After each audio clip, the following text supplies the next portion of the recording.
हम लोगों को ब्रह्म ज्ञान गुरु जी की कृपा से प्राप्त हो रहा है। आजकल हम लोगों का अष्टावक्र गीता चल रही है।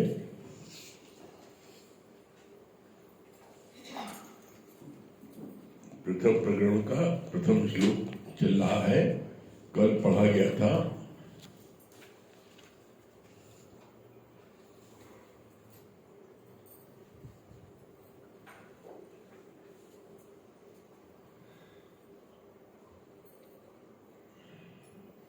क्या मारे की मौत, जिसे उसे जिसने खुद मौत को मारा है। तुम्हारे अंदर अज्ञान के भूत बैठे हैं, यही बड़े में बड़ा भूत है।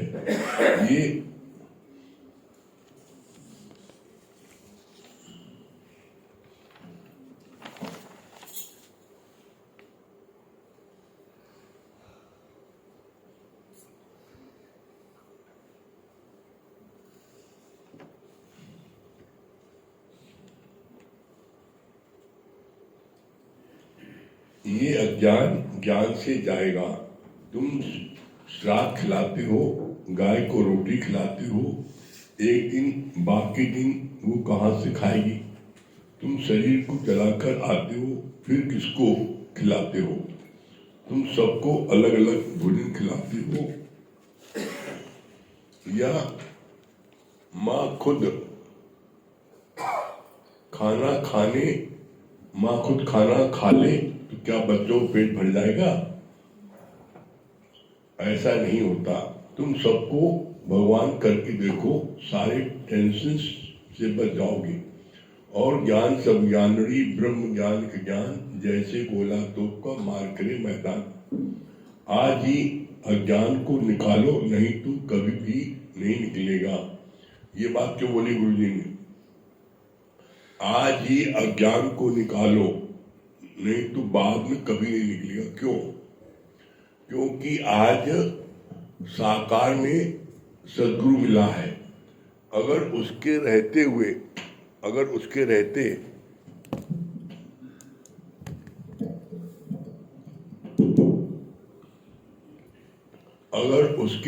तुम अपने अज्ञान को नहीं निकाल पाओगे, तो फिर तुम्हें मनुष्य जन्म मिल भी जाएगा, मान लो, तो निकालने वाला कोई नहीं है।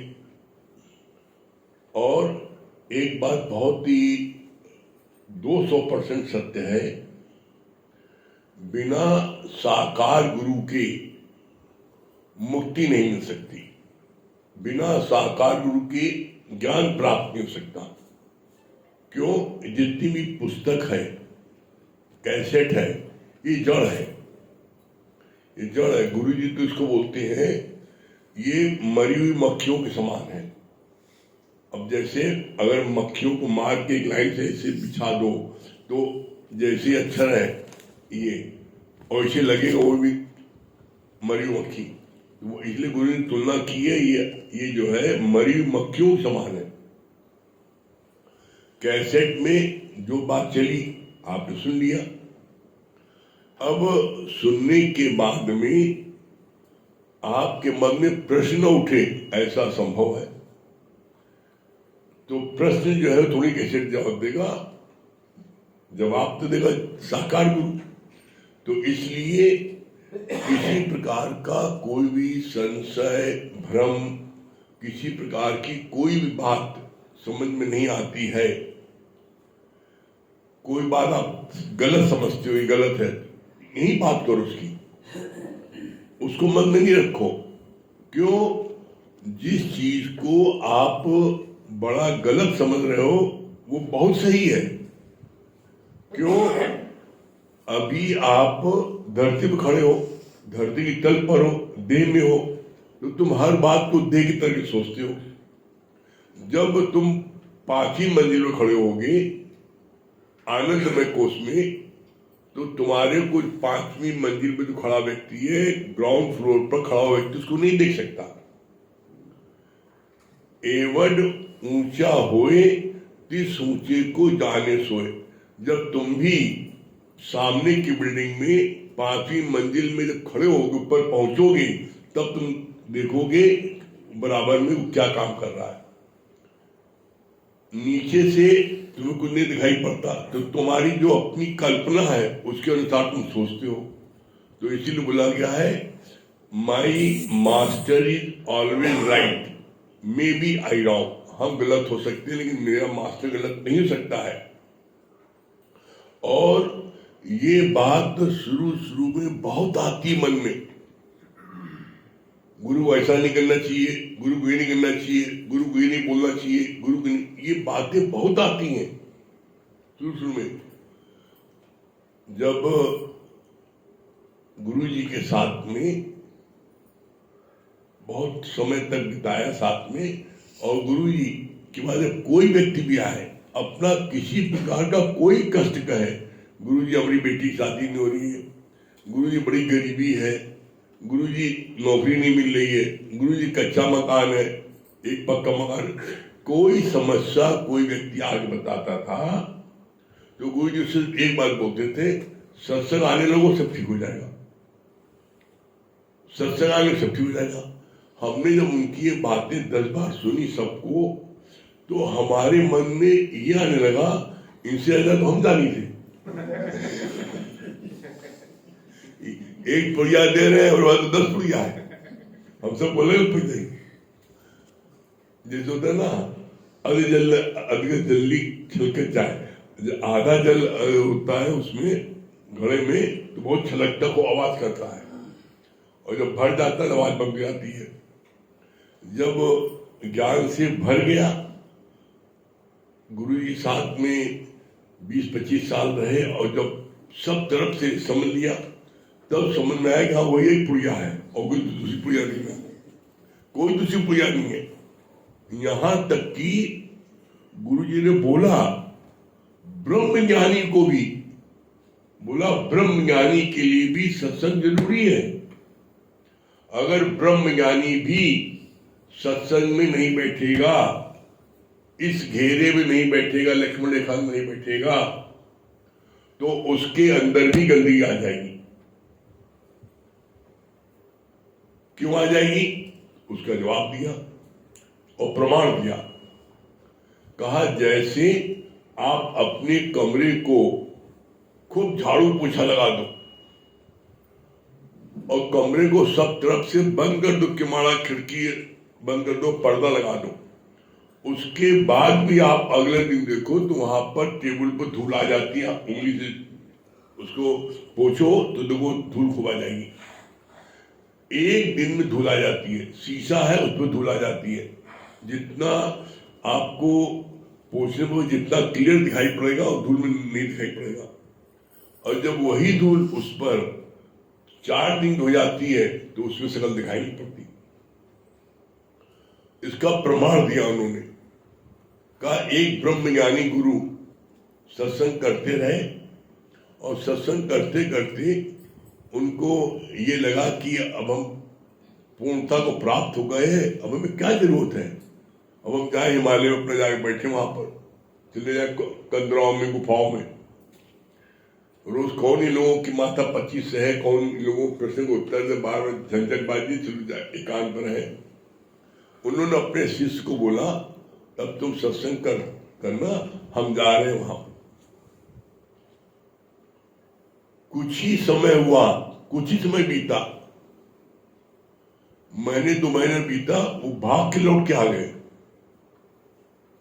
आए भाग के। उन्होंने अपना अनुभव कहा कि वहां पर लाख कोशिश करने के बावजूद भी कुछ न कुछ गंदगी अंदर में आ रही है। क्यों? वहां पर ये सत्संग घेरा नहीं है, वहां पर रोज ब्रह्म ज्ञान मिल नहीं रहा है। भाई पी की पचर में या पी की पचार में, दोनों तरफ से ज्ञान का अंदर जा रहा है ना। या तो आप बताओ या सुनो, बताओगे तो आप का रिवीजन होगा और सुनोगे तो आपको ज्ञान बढ़ेगा। वहां कुछ हो नहीं रहा था। कुछ ही दिन में उनके अंदर में गंदगी और गलत गलत विचार आने शुरू हो गए। जैसे ही गलत गलत विचार आने शुरू हो गए वैसे भाग के चले आए। उन्होंने नहीं, हमारा ये एक्सपेरिमेंट गलत था कि हम जंगल में जाके कान बनाए, ब्रह्मज्ञानी की आवश्यकता नहीं है। कहने ब्रह्मज्ञानी को आवश्यकता है, कोई भी हो इस सत्संग के घेरे में रहना पड़ेगा और नित्य का सत्संग लेना पड़ेगा। कैसे? फिर दूसरा प्रमाण गुरु ने अपने ऊपर दिया। धनबाद गए थे, धनबाद में कोयले खान बहुत है, वहां प्रेमियों का गुरु इसलिए कोयले खान घूम ले, बहुत बड़े यहाँ पर है, बड़ी अच्छी अच्छी बड़ी नामी है, चलो भी देखा थे।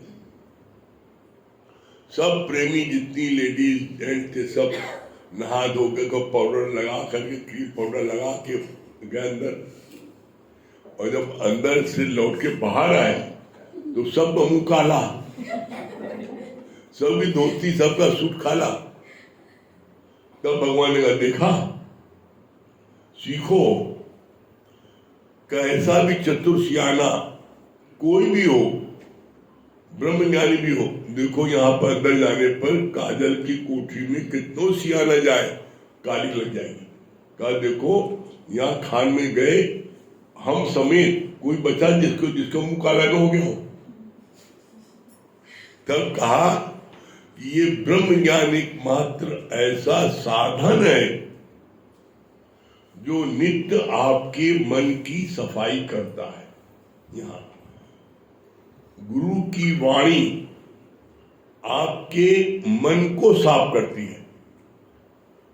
दुनिया की कोई भी और तरकीब ले लो, दुनिया कोई तरकीब ले लो, पूजा ले लो, पाठ ले लो, जप लो, तप ले लो, दान पुण्य तीर्थ व्रत रख लो, कोई कर्म कर लो, कोई सत्कर्म कर लो,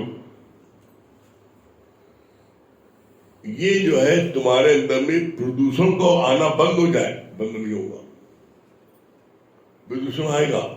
और ये जो अज्ञान के विचार आते हैं, ये अज्ञान के विचार एकमात्र साकार गुरु ही उसको मिटा सकता है, बाकी कोई नहीं मिटा सकता। क्यों? जैसे कल भी किसी ने प्रश्न किया था, महिला ने उन्ना की कि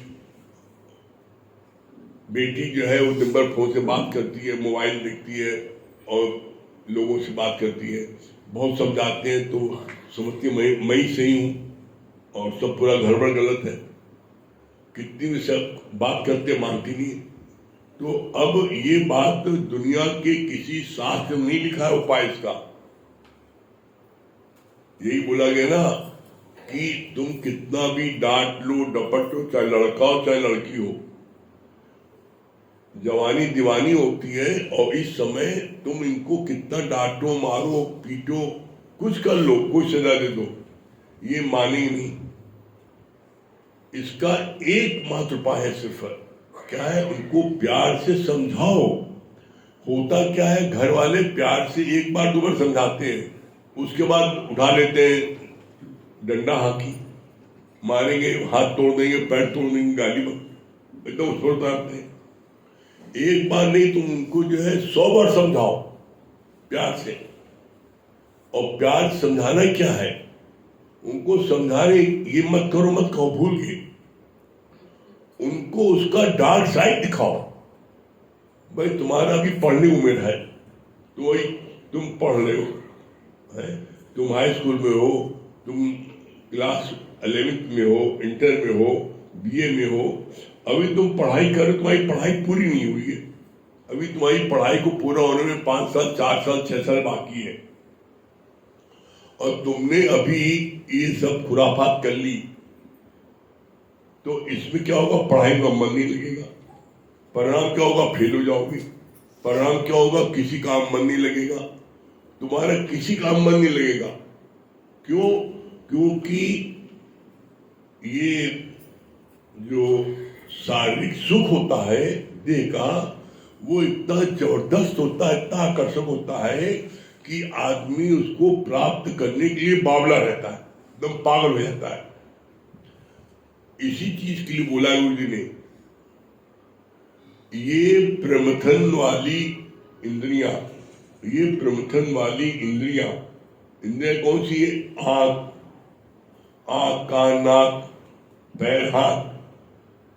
बलात्कार से भी अपने मन की बात को पूरा कर लेती हैं, जिसमें लड़के को लड़की से मिलने जाना है या लड़की को लड़के से मिलने जाना है। आप देख लो, आंधी तूफान में गाड़ी चलाएगा, चाहे एक्सीडेंट में मर जाए, चाहे कूद फान, चाहे सीढ़ी 5-5 7-7 सीढ़ी कूद के भाग जाएंगे जल्दी से, हमें कोई देखने नहीं पाए। कितना उपाय कर लो, वो करेंगे जो मिलेंगे। तो ऐसे में आप उनको रोकते हो, तो जैसे पानी की धारा बहुत तेज बह रही हो, तो उसको आप रोकना चाहो, नहीं रुकेगी।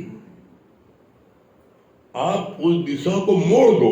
बुद्धिमानी क्या है? दिशा को मोड़ो, रोको नहीं, उसको समझाओ, बेटा तुम ऐसा कर रहे हो तो तुम ये देख लो, तुम्हारा ये अभी पढ़ने का समय है, ये अभी तुम इस क्लास में हो, हाई स्कूल में हो, और तुम्हारा अभी तुमको 5-7 साल तुमको पढ़ना है, बीए कम से कम ग्रेजुएशन करना है, या किसी चीज में कोई स्पेशलिस्ट करना, किसी चीज में तुम्हारी विशेषता लेनी है, तुमको 5-7 साल तुम्हारे लिए बहुत महत्वपूर्ण है।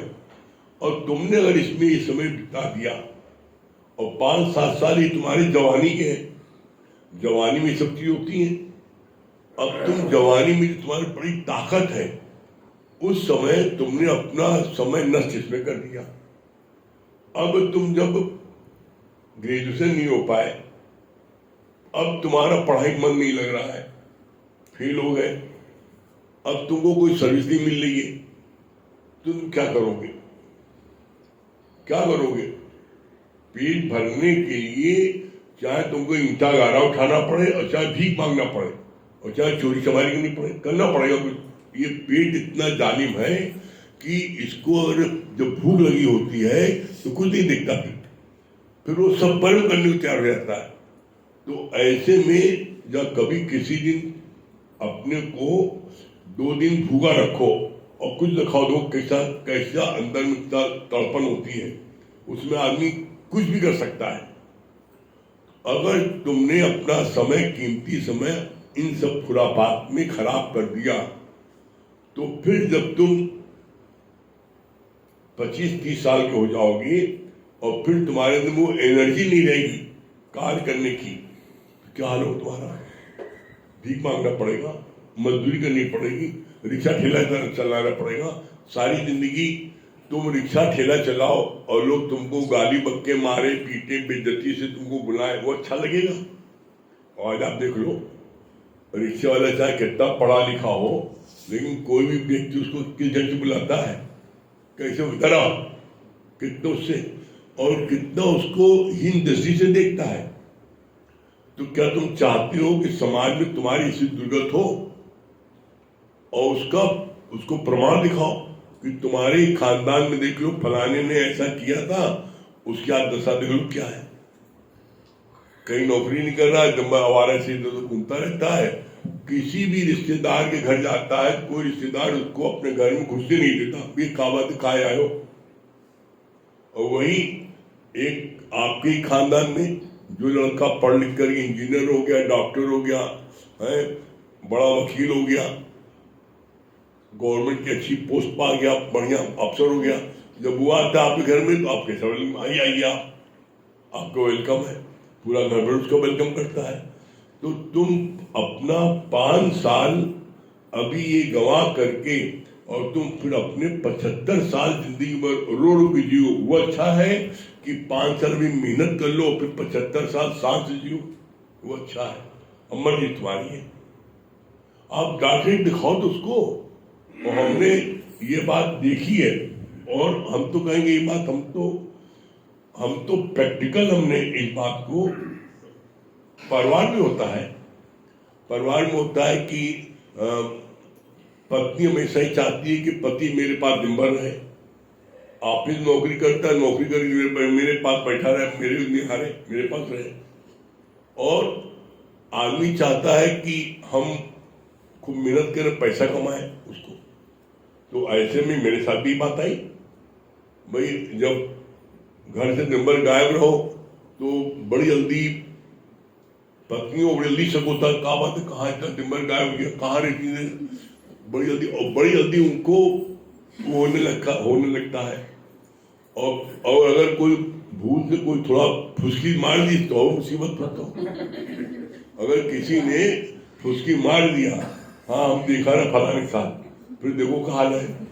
तो ऐसे में हमको खुद कहना पड़ा, हमने कहा भाई देखो दो चीज है जीवन में। एक चीज क्या है कि एक तो तुम खुद सुख से रह सकते हो, खूब एकदम अच्छे से राजा महाराजा रह सकते हो, और एक भतीजा हिसाब से जैसे बाबू और मजदूर तो रह सकते हो। हमको चॉइस, हम दोनों चॉइस है भैया। हमको जो है हमसे कहो, मेरी वर्डिंग थी, हमसे कहोगे तो हम ऑफिस से लौट के आ जाएंगे और तुम हमें नहीं आना, तुम्हें नहीं हारेंगे। एकदम स्पष्ट नहीं बोला है। और साल की वो चलेंगे, बैठ साल के पीछे बैठना, वो कट कट कट चलते रहेंगे हम लोग सारी जिंदगी। और 5 साल उनसे नहीं बोलो बस। 5 साल हम सुबह चाहे 6 बजे निकले जाए, 5 निकले, चाहे रात को 5 बजे जाए, हमसे मत बोलना। और 5 साल बाद हम दुनिया की सारी सुविधा हम प्रोवाइड कर देंगे। हमें इतना अपना भरोसा है कि 5 साल में हम इतना पैसा कमा देंगे कि दुनिया की सारी चीजें जो चाहे तुम कर सकते हो और राजा महारानी रह सकते हो। क्योंकि हमें यही मंजूर है, वो मंजूर नहीं ना, हमें मंजूर, हमको फिर आज से कुछ टोकना नहीं होता, हमको आज टोकना नहीं। और गुरु जी की कृपा से उसे बजरंग वाली प्रार्थना खूब सेवा करते थे, खूब पूजा करते थे। और 5 साल में फिर हमने सचमुच हमने 5 साल में इतना कमा दिया धन दौलत कि हमारे डर नहीं लगा कहाँ रखे, छापा न पड़ जाए, ये न हो जाए रात में नींद गाय। अब मेरी रात की नींद गाय हुई, रात में नींद ना है, बाप रे कहा हो गई तो बड़ी मुसीबत हो गई। फिर गुरु जी का ज्ञान मिला। जब ये ज्ञान मिला तब गुरु जी ने एक बात समझा दी, बस वह सोच लो अधिक से अधिक क्या हो सकता है, अधिक से अधिक क्या हो सकता है उसके लिए तैयार हो। बस हम अधिक क्या हो सकता है, छापा पड़े छापा, अधिक क्या जेल हो जाए, जेल क्या हो जाएगा। मतलब जब अधिक से अधिक सब चीज तैयार हो गए तो सब एकदम उसको पढ़े, नींद आने लगी, उन्हें ऐसे रात में नींद ही नहीं है। तो गुरु जी के ज्ञान, मतलब इस ज्ञान में आने के लिए सबसे बड़ा कारण होता है कोई न कोई दुख, कोई न कोई कांटा। जब जीवन में कोई कांटा चुभता है तो ये ज्ञान बड़ा अच्छा लगता है। जब जीवन में कांटा चुभा, रात को नींद नहीं आ रही है, रात में जग रहे हैं, क्या होगा, कैसे होगा है, ये न हो जाए, वो न हो जाए, सोचते बड़ा अंदर में उनका यार बड़ी मुसीबत है। एक होता पहले पैसा कमाना बड़ा सरल है, पैसा रखना बड़ा मुश्किल है, अब वो मुसीबत हो गई। लेकिन फिर कैसे गुरु जी की कृपा से कैसे सब कुछ हुआ, क्या रात दिन हमको नींद क्यों नहीं आए, क्योंकि दल फंदी नहीं होता था ना। अपने नाम कैसे लेंगे, तो जितने रिश्तेदार सबके नाम से मकान ले लो, जमीन ले लो, सबका नाम ले लिया। बाद में कहना मर जाओ, सब सहोड़ा थी हमारा। एक दिन ख्याल आया अगर हम मरे तो जिनके जिनके नाम लिए हैं उसको गवा, मेहनत हम किया, अपने परिवार के लिए, और कोई देख संभाला। जब गुरु जी ज्ञान मिला तब वो नहीं, सबको फटाफट बेचो, सबकी पावर करनी लो, जो चीज गुरु जी बताया सब किया, उसके बाद में सब चीज बहुत अच्छी होगी, एवन होगी, मतलब सब चीज बहुत अच्छी नहीं होगी। तो कहने मतलब ये कि किसी भी क्षेत्र में आपको बिना मेहनत कुछ नहीं मिलेगा, चाहे वो धन कमाना हो, चाहे ज्ञान कमाना हो, और चाहे आप कोई काम हो, बिना मेहनत नहीं है। तो इसमें हाँ ये बात जरूर है, हम अपने जीवन के अनुभव से कहते हैं कि सब कुछ हमने देख लिया, जिसके लिए कहते लोग नेम फेम मनी, जिसके लिए लोग तरसते हैं, वो तीनों चीजें बजरंगबली की कृपा से हमको एक प्राप्त मिल गई थी। नेम में ये था कि आपके सन 1964 से लेकर के और सन 80 तक कोई दिन ऐसा नहीं, कम से कम 20 साल कोई दिन ऐसा नहीं जिस दिन पेपर में हेडलाइन न हो, फोटो न हो। खेल कूद में खूब नाम कमाया, बहुत नाम कमाया, सब जगह विदेश भी गए, पूरे हिंदुस्तान का हर शहर कंट्री खेलने गए, हर जगह खेलने गए, बहुत नाम हुआ, बहुत फेम हुई, धन हुआ, उससे बहुत कमाया। लेकिन हम सब कुछ प्राप्त करने के बाद में फिर हमने ये देखा कि मन में अशांति बहुत है, मन में बड़ी बेचैनी है। ये चीज जो है, ये चीज सब तरफ का अनुभव लेने के बाद ये महसूस किया कि ये चीज एकमात्र सत्संग में है। इस सत्संग में आने के बाद जो परम शांति मिली हमको, वो हमें आज तक कहीं नहीं मिल पाई। और इसीलिए हम इस बात को बार बार सबको जोर दे कहते हैं कि नित्य का सत्संग जरूर लेना। क्यों? एकमात्र सत्संग लेने से होता क्या एक्चुअल में, रोज जो है जैसे आप वो बोर्ड है उसको आप जो है गीले कपड़े में पोंछ दो, खूब चमचमा जाता है। इसी तरीके से गुरु का ज्ञान जब चलता है तो रोज मन में सफाई आ जाती है। इसलिए ज्ञान जरूरी है। और इसलिए कहा जाता है बिना ज्ञान के हर कोई धोखा खाए और निर्दिन पूछे पूछाए। ये ज्ञान रोज जरूरी है। ठीक है, क्या बता रहे हैं?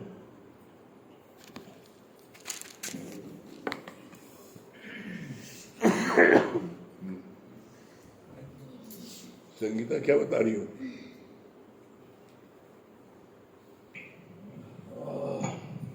हरिओम गुरु जी, हरिओम। बहुत अच्छी बात लगी जैसे बच्चों का बताया ना आपने कि उनको डार्क साइड जरूर दिखाएं, उनको समझाएंगे तो ही जाकर के वो सही रास्ते पे चल सकते हैं। ये बात बहुत अच्छी लगी। और एक बात ये भी अच्छी लगी कि बिना ज्ञान के हर कोई धोखा खाए, चाहे निर्दिन पूछे और पूछे। क्या बोलनी है पूनम जी? गुरु जी, बहुत अच्छा आपने बताया ना कि आज हमको साकार रूप में गुरु मिला हुआ है, आज हम इसका फायदा ले लें। और जो है सत्संग जो नित्य के, जैसे आपने कहा ना कि गुरु जी सबको वही सत्संग ही बताते थे, पुड़िया सत्संग आ जाओ, सत्संग आ जाओ। तो आज हम सब भी जब आप बोलते हैं तो हम लोग भी यही कहते हैं, सत्संग आ जाओ। सत्संग में सब, क्योंकि यहाँ मानसिक इलाज यही होता है सत्संग में। आप डिप्रेशन जाने से पहले अगर सत्संग ले लेते हो तो आपको मानसिक जो परेशान करते हैं, जो सोच चिंता, उससे बच जाएंगे हम। ये बात बहुत अच्छी है। चित्रा जी, हरिओम गुरु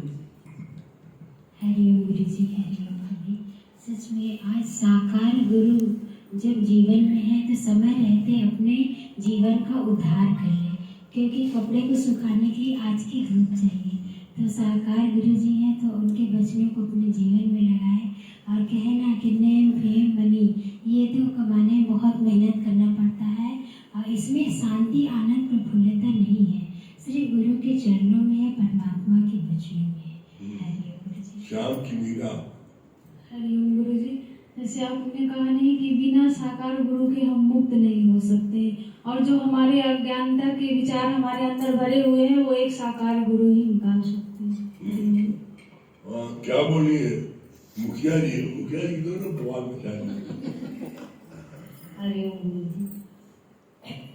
नित्य ज्ञान लेंगे, जैसे कांच में और बोर्ड में गंदगी हो गई तो उसको पोंछ देंगे, तो इसी तरह ज्ञान लेते जाएंगे तभी हमारे अंदर के सारे विकार निकल जाएंगे। पद्मा जी। हरिओम गुरु जी, पहले आपका तो आपकी कृपा था, इतनी अच्छे से मेरे घर में सत्संग चल रहा है, आपको उसके लिए बहुत शुक्राना है। हम तो उस समय आंख में आंसू ये आया था कि हम ये दुखी हो गए थे, हम इस घर को संभालेंगे कैसे। लेकिन गुरु जी आपके चरण पड़ते ये घर ऐसा बदल गया, ऐसा बदल गया कि बदलने का कोई वही नहीं है। इस समय तो एक एक बच्चे के बड़े जो महाराष्ट्र से आए हैं वो भी आपसे इतना उतावले हो गए हैं कि 5 बजे तक शिव पुराण देखते हैं, 5 बजता है घड़ी में पूरे घर के लोग तैयारी में लग जाते हैं, भैया सत्संग है, सत्संग है, सत्संग है। और सब कहते क्या हैं, और भैया थोड़ी देर ज़्यादा चलाओ, 7 बजे ना ख़त्म करो। तो हमने पूनम भाभी को, भैया को फ़ोन किया कि भैया और जल्दी आया चाहिए, क्योंकि यहाँ सबका कहना है कि 7 बजे ना ख़त्म करो, अपना गुरु जी से पूछ और आगे बढ़ाओ समय। इतना अच्छा सबको लग रहा है कुछ कहने। तो गुरु जी ये सब करने वाले आप ऐसे, आपकी कृपा से हुआ, नहीं ये घर को हम लोग दोनों लोग संभाल भी ना पाते हैं। कैसे संभाले आप, कैसे चरण रखने के बाद संभला कि अब इसको क्या कैसे बखान हम लोग करेंगे। कोई वो लोग तो कहते हैं कि नागपुर जाएंगे तो ये हम नागपुर में चर्चा पूरा करेंगे, इतना उन लोगों को अच्छा लग रहा है ये ज्ञान। ये आपका बहुत शुक्राना है। है। और 28 तारीख को जो आपको जिस दिन लास्ट होगा वो दिन पूरी संगत वो दिन संडे के दिन शाम को कहीं नहीं होगा, उससे आपको सारी संगत जी पहुंचेगी। गुरुजी, वो लोग आपसे इतना बेचैन आज कहती हैं आज मेरे हस्बैंड बहन आएंगे, सबका पहले भैया हम सब दिखाएंगे कि गुरुजी के शरण में आने के बाद क्या होता है, क्या मिलता है। देखो उन लोगों को इतनी खुशी हुई है, तो हम लोग तो दोनों लोग ये घबरा रहे थे कि कैसे संभालेंगे क्या, पर संभालने वाले आप हैं गुरुजी। ये आपके कृपा से सब हुआ, नहीं तो ये घर मेरा संभाल ना सकता।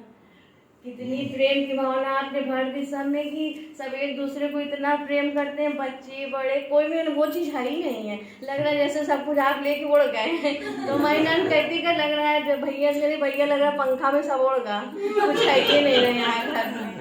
आज भी कहीं कल भी 3 दिन से यही चीज़ कहती, पंखा सब लेके चला गया है, उड़ गया है सब कुछ। तो इसलिए गुरु जी आपका शुक्राना है। शिवानी क्या बोलेंगे, सराहनीय बोल रहे थे। कोई कितना भी ब्रह्मज्ञानी है लेकिन उसको सत्संग रूपी घेरे में रहना है, और नहीं तो मलिनता आ जाती है। हाँ, डॉक्टर प्रीति।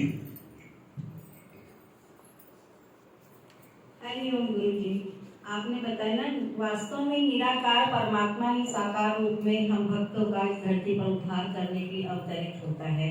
और एक बात और अच्छी लगी, आपने बताया जैसे कोल माइंस में कोई भी व्यक्ति जाए, वहां पर अगर जाएगा तो उसके मुंह में कालिक जरूर लगेगी। ठीक उसी प्रकार इस सत्संग रूपी परिधि में यदि हम बैठेंगे और गुरु के वचनों को सुनेंगे तो ऐसा हो ही नहीं सकता कि हम उनके विचारों से अफेक्टेड ना हो।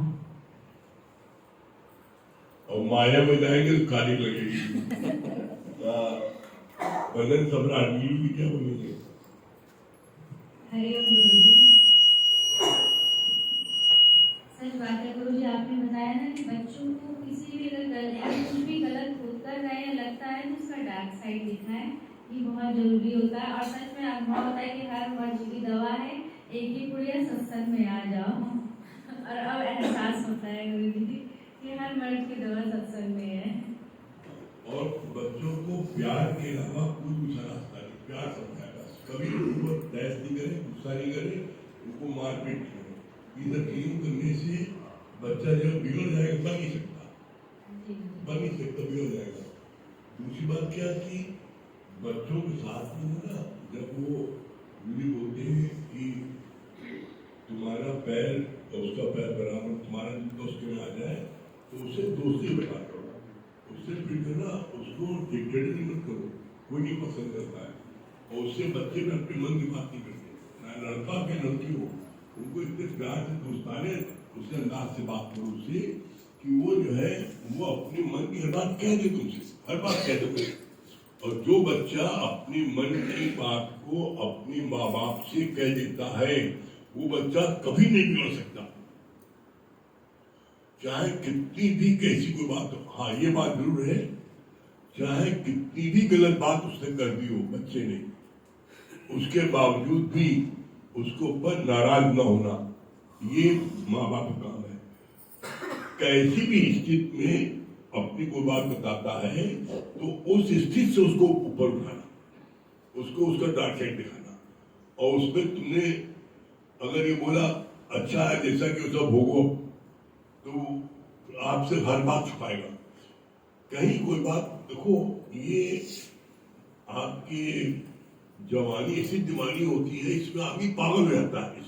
इसमें तो ऐसे में बच्चों को बड़े संभाल के बड़े प्यार से, और जहाँ तक हो सके हर पेरेंट्स को अपने बच्चों के साथ समय देना चाहिए, कुछ समय जरूर देना चाहिए। देखते पेरेंट्स एक मिनट समय देते नहीं ना, अपने वही 99 चक्कर नंबर धन दौलत इकट्ठा करने में लगे हैं, और बच्चों से 5 मिनट बैठे बात नहीं करते। बच्चों से आप खेलो, जो गेम पसंद होगा उनको खेलो, उठो बैठो, उनको दोस्ताना का महसूस हो। उन्हें कैरम पसंद कैरम खेलो, लूडो पसंद लूडो खेलो, है बैडमिंटन पसंद बैडमिंटन खेलो, जो चीज पसंद कुछ समय का बिताओ, दोस्ताना करो। तो बच्चे तुम्हें अपने मन की बात कह देंगे, और जब बच्चे मन की बात कह देंगे तो कभी नहीं बिगड़ सकते, उन्हें अपने अनुभव करा। और जिन लोगों ने बच्चों के ऊपर सख्ती बरती, डिक्टेटरशिप दिखाई, उनके बच्चे बिगड़ गए। क्यों छुपाएंगे आपसे? और जब छुपाएंगे तो फिर दम से सीधे खाई मार शास्त्र में जाते हैं। और कोई बात गलती हो गई, ठीक हो गई, गलती होती है, तो हम उसकी गलती को कैसे सुधार सके और कैसे उसी स्थान से उसको ऊपर उठाए। कोई बात बेटा हो गया, कोई बात नहीं, चिंता नहीं, अब आज से मत करना, अब तुम बेटा ऐसे चलो, तो वो आपकी बात को निश्चित मानेगा। और ये चीजें आज जो बच्चे बिगड़ रहे हैं, जो बच्चे इस प्रकार के जो हो रहे हैं गलत, इसीलिए हो रहे हैं, माँ बाप समझ नहीं देते। हाँ, एक स्टेटस सुनाइए। पिया तोड़ दो बंधन यार, पिया तोड़ दो बंधन यार, कि रूह अब मिलना चाहती है। पिया तोड़ दो बंधन यार, कि रूह अब मिलना चाहती है। मेरे दिल की यही आवाज़, मेरे दिल की यही आवाज़, कि रूह अब मिलना चाहती है। पिया तोड़ दो बंधन यार, कि रूह अब मिलना चाहती है। आशिक पिया वो ही है, चलते होठों पे रखते जो ताले। आशिक पिया वो ही है, चलते होठों पे रखते जो ताले। आई लहर जो मस्ती भरो तुम, आई लहर जो मस्ती भरो तुम, दिल ना संभाले संभाले। अब देर न करे करता, अब देर न करे करता, कि रूह अब मिलना चाहती है। पिया तोड़ दो बंधन यार, कि रूह अब मिलना चाहती है। द्वारका भैया क्या बोल रहे हैं? बहुत अच्छा लगा आपने बताया भी, जो आपने अनुभव शेयर किया। शुरुआत में जब 5 साल अगर संघर्ष कर रहे थे, बाकी 75 साल बहुत सुखमय जीवन जिंदगी बहुत अच्छी लगी। और तो फैक्ट बात है ये, कोई व्यक्ति भी, हमारा ओपन चैलेंज है, कोई व्यक्ति भी अगर 5 साल अपना जो है किसी भी क्षेत्र में दे दे, पूरे फुल डिवोशन, पूरी मेहनत से, तो जो चाहे कर सकता है। हाँ, प्रेम भैया। गुरु जी प्रणाम। आपने बताया ना कि गुरु की हम बहुत मतलब धन वैभव सब कुछ, लेकिन फिर भी सुख चैन नहीं था। बट गुरुजन के सानिध्य में जाने, गुरुजन ने बोला ना ज़्यादा से ज़्यादा क्या होगा, क्या होगा ज़्यादा से ज़्यादा। और उनको ये बात बहुत अच्छी लगी कि 5 साल अगर हम परिश्रम कर लेते हैं तो 75 साल सुधर जाएगा। और गुरुजन के हिसाब से हम जो सुने, ये भी बात आपसे सुन मतलब जाने कि 5 साल हम ज्ञान में अगर परिश्रम कर लें तो हमारा ताउम्र समझ जाएगा, अगर लेकिन नॉन स्टॉप, बस ये बात बहुत अच्छी है। सौ भैया क्या बोल रहे हो? नित्य का सत्संग में जितने मन के विकार है सब साफ हो जाएंगे। एकदम सरल तरीका। विजय भैया क्या बोल रहे हैं?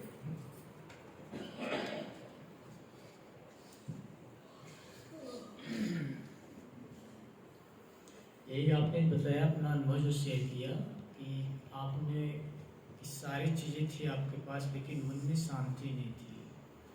और अगर आज सारी चीज़ें हैं और आप ज्ञान में लेते रहते हैं, तब तो आपको आनंद और शांति हो जाएगी।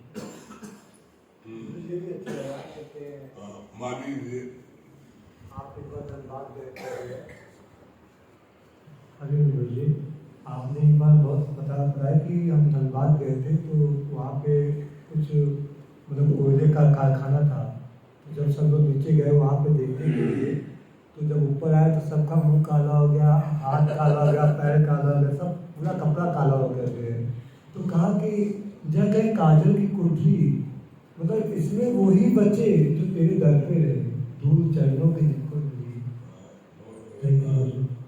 क्या बोल रहे हैं विश्वकर्मा जी? नंबर वन ये अच्छा मैंने बताया कि हमने समझ चुके एक ही गुड़िया है, सत्संग आ जाओ, और सही है ये, इस सत्संग आने से हर तरह के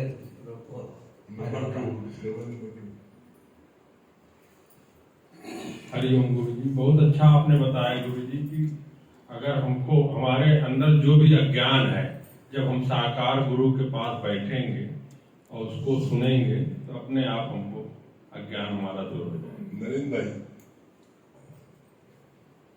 आज पूरी बाड़ी में यही चला है कि ब्रह्म ज्ञान की पावर क्या है। बोला कि जो है, जैसे वो बताया नहीं कि 2 महीने भाग गया था और बाहर से भाग गया तो निगेटिव विचार आ रहा था, भाग के आना पड़ा। तो आपने बताया कि एक ब्रह्म ज्ञानी को भी इस रेखा के अंदर रहना पड़ेगा। तभी कहा गया है ना कि ब्रह्म ज्ञान की एक बूंद मस्त करे दिन रहे। यादव जी, मुझे जो फीलिंग हो रही, जो आपने कहा ना कि 200% ही पास आते हैं कि साकार गुरु के बिना आपको ज्ञान नहीं मिलता। साथ परिवार मक्खी मारे एक फीलिंग और हो रही थी मुझे, ये बात सही है, किसी को वो ना लगे, मेरा इंडिविजुअल फैक्टर है कि गुरु जी आप ना मिलते तो कुछ भी हो, कितना भी हो, सारा जीवन गुरु बने रहते।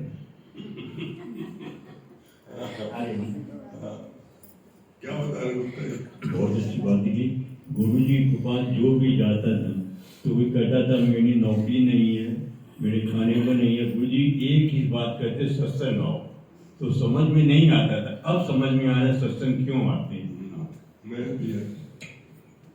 गुरु जी, बहुत अच्छी बात लगी कि बच्चों के साथ कुछ समय पार्टिसिपेट जरूर करें, जो चाहे गेम हो चाहे खेल हो, और जैसा आपने कहा ना कि उनको डार्क साइड दिखाएं, उनको कभी गुस्सा क्रोध करके नहीं जीते।